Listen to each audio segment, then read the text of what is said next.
አቤል አቡና በህግ ጥላ ስር ውሏል። ህግ የራሱ ጥላ አለው ማለት ነው። እዛ ስር እንዲውል ነው የተደረገው።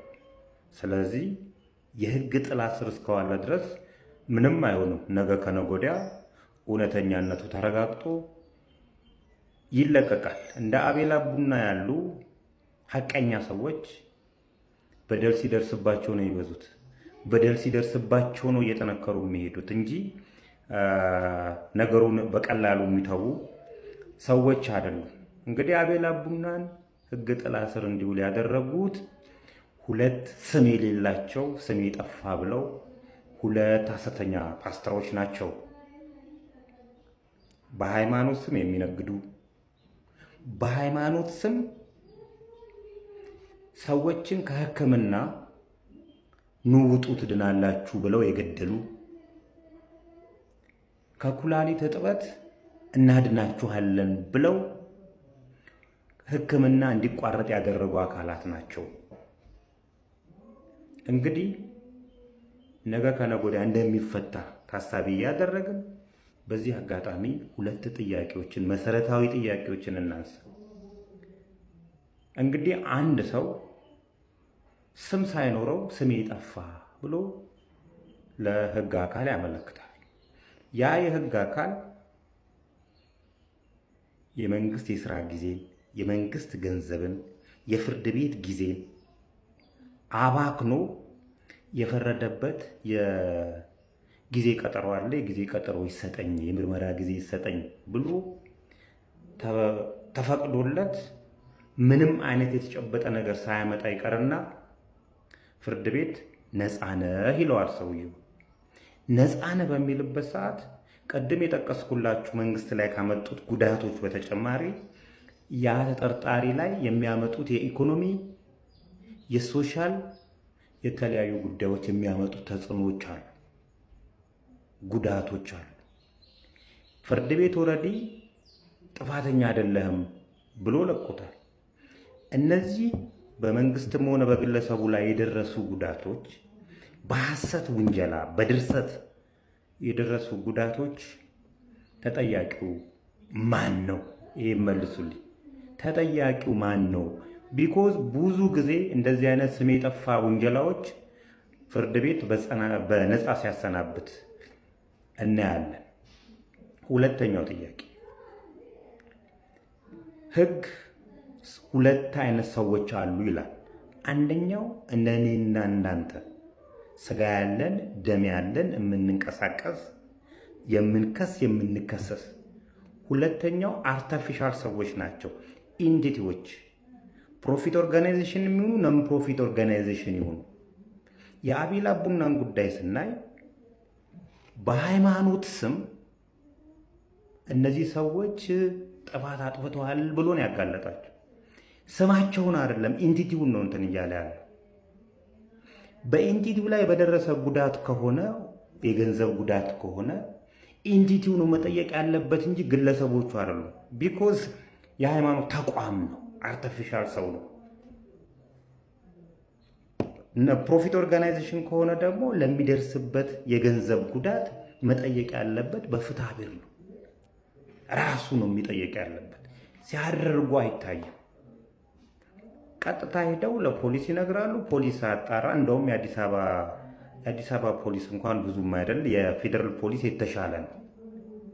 ሁሉም ስለመጣ እንትን አይሉ። ግለሰቦች ሜቢ ጥፋት ሊያጠፉ ይችላሉ።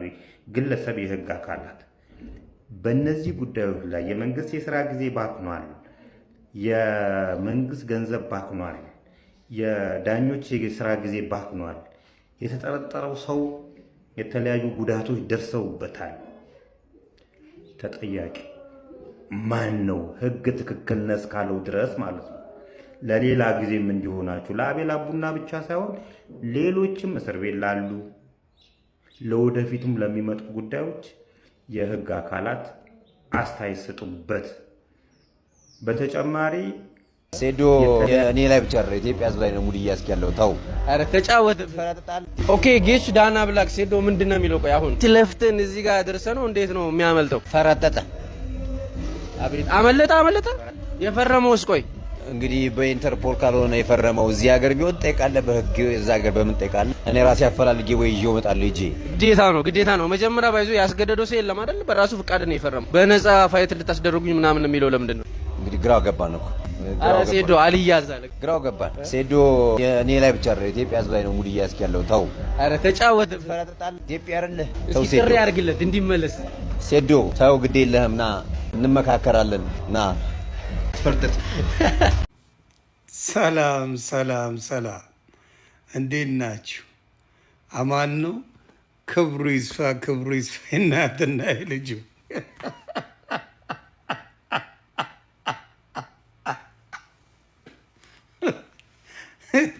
ሴዶ በሰላም ነው? ምን ነው አሞግሼ ምን ብዬ ቢዝነስ ማይንድድ ነው ምናምን ብዬ ትፈረጥጫለሽ እንዴ? ጀለስ እንዴ?